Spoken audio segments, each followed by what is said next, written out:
Hello, hello, hello, hello, hello, guys. Tudo bem? Bom dia, boa tarde, boa noite. Bom, pessoal, iniciando aqui, então, sem mais delongas, iniciando o nosso videozinho aqui de inglês para vestibulares, concursos, Enem, enfim, né? Vamos lá para provas aí, mundo afora.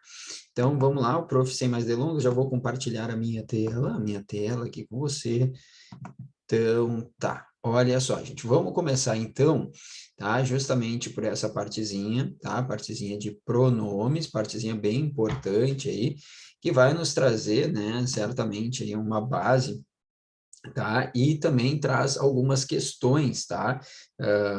Claro, vai depender muito do certame, né, pessoal? Vai depender muito da prova que você vai fazer, tá? Então, a gente pega provas de vestibular, por exemplo, tradicionalmente eles fazem, né, questões sobre pronomes, o pronome tal, linha tal do texto, está se referindo à palavra tal, linha tal do texto, né? Em qual das alternativas os pronomes estão sendo empregados adequadamente, e assim vai, né?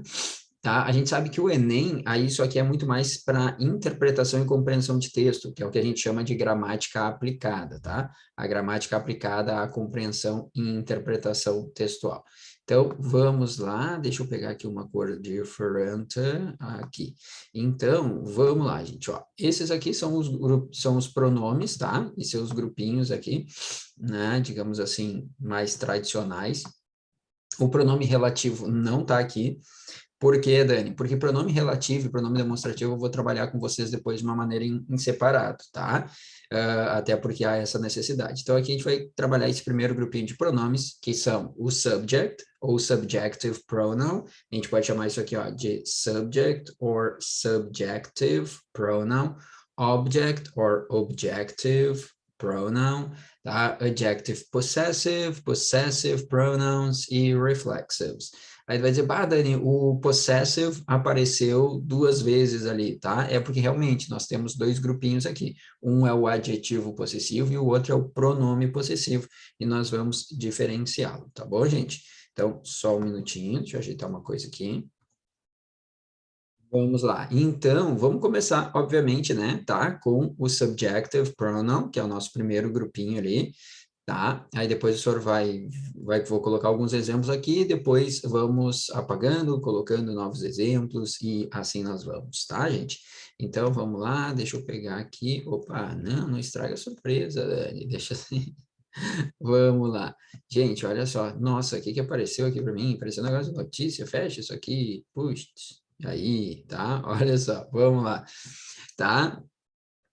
Nós temos aqui, então, aquele grupinho ali, subjective pronoun, I, you, he, she, it, we, you e they. Lembrando, né, pessoal, esses aqui seriam equivalentes ao nosso grupinho de pronomes pessoais do caso reto, tá? Então, esse aqui é o grupinho do pronome pessoal do caso reto. Eu, tu, ele, nós, vós e eles, tá? Lembrando que essas pessoas aqui, ó, até o it, são as pessoas do singular, né? E depois nós temos aqui as três pessoas do plural. Pô, Dani, tem mais pessoas no singular do que no plural? Não, evidente que não, tá, gente? Por quê? O que que acontece? Vamos pegar aqui um outro marcador. Lembra que essas três pessoas aqui, ó, tá? He, she e it, na teoria é a mesma coisa, que é a terceira pessoa do singular, né? Que a gente chama de third person singular em inglês, tá? Então, é a terceira pessoa do singular. He, she, it. O que nós temos aqui é uma variação de gênero, né? He, masculino, ele, she, feminino, ela, e it, tá? É o gênero que nós utilizamos para animais, objetos, seres inanimados, tá? Então, né, quando eu falo, por exemplo, ó, it is a pen, ó, tá? Eu poderia traduzir como ela é uma caneta, né, tá? Por quê? Porque no português a gente vai utilizar o ela, mas no inglês a gente vai utilizar o it, tá? Bom, aí vamos pegar aqui um exemplo e aí a gente vai começar a ver algumas particularidades desses pronomes bem importantes, tá? Vamos pegar uma frasezinha qualquer. Quando eu falo assim, por exemplo, I met a cousin. I met a cousin of mine, tá? Esquece o último pronome, por exemplo, né? Nesse primeiro momento, vamos focar aqui no I, tá? I met a cousin of mine.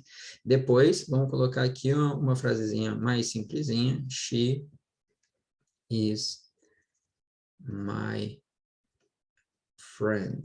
Acho que eu dei um espaço muito grande, mas não tem problema. She is my friend, tá? E vou colocar aqui também, ó. It rains. It rains a lot. It rains a lot in summer.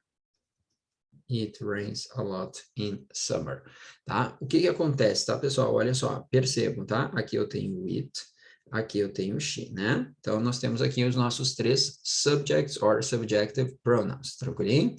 Tá, deixa eu trocar de cor aqui. Vamos lá. O que que acontece? No primeiro exemplo, I met a cousin of mine, se eu te perguntar onde é que está o verbo dessa oração? É o met, muito bem, que é o verbo to meet no passado, certo?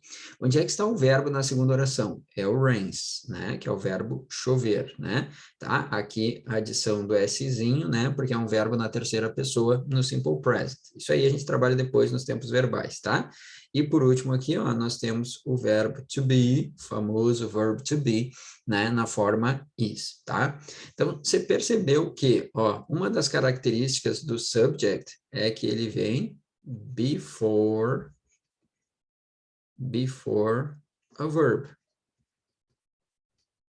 Sim ou não? Sim, tá? Então, ele normalmente vem antes do verbo, tá?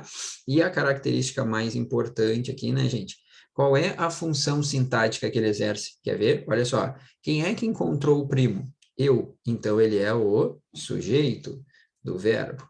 Ele que pratica a ação, tá? Quem é que é minha amiga? Ela é o sujeito do verbo, tá? Dani, mas aqui se eu perguntar quem é que chove, é o it? Sim, o it é o sujeito do verbo chover, tá? Bom, então, uma outra observação. Não é à toa que eles recebem o nome de subject or subjective pronoun. Por quê? Porque eles vão exercer a função sintática de sujeito da oração, tá? Então, vamos lá. Primeiro, ele vem antes do verbo, normalmente, tá? Depois, claro que pode acontecer ele vir após um verbo de ligação, tá?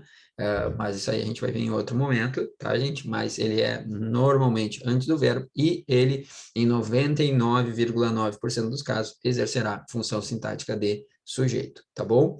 E uma última observação nesse primeiro grupinho é na segunda frase, tá? Você viu que na segunda frase a gente tem assim, ó, it rains a lot in summer, certo? Certo. Agora, deixa eu te perguntar uma coisa, como é que você traduziria isso aqui para a língua portuguesa? Esse it rains a lot in summer, como é que você traduziria? Vamos colocar aqui do ladinho, tá? Do ladinho não dá, né? Eu tenho que colocar aqui abaixo. Vamos pegar aqui, como é que você traduziria? Vai lá, vai lá, vai lá. Chove, chove muito no verão. Chove muito no verão, certo? Certo. Se eu te perguntasse no português, qual é o sujeito aqui dessa frasezinha, chove muito no verão? Não tem, é o famoso sujeito inexistente ou oração sem sujeito.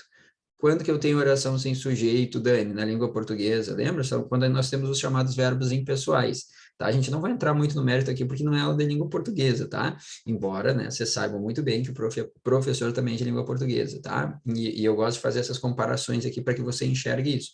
Mas vamos lá, chove muito no verão, nós temos ali um chamado verbo impessoal, que são aqueles verbos que não têm sujeito, tá, gente? Que é o caso do fazer relacionado ao tempo, o haver no sentido de existir, verbos que indiquem, lembra, ó, fenômenos da natureza, no sentido denotativo, então eles não terão sujeito. Então, no português, de fato, essa oração não tem sujeito.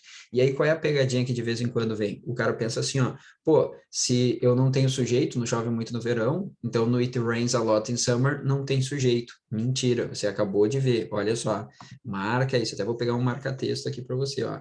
Qual é o sujeito aqui, tá, do verbo chover? É o it. Por quê, gente? Coloca essa observação.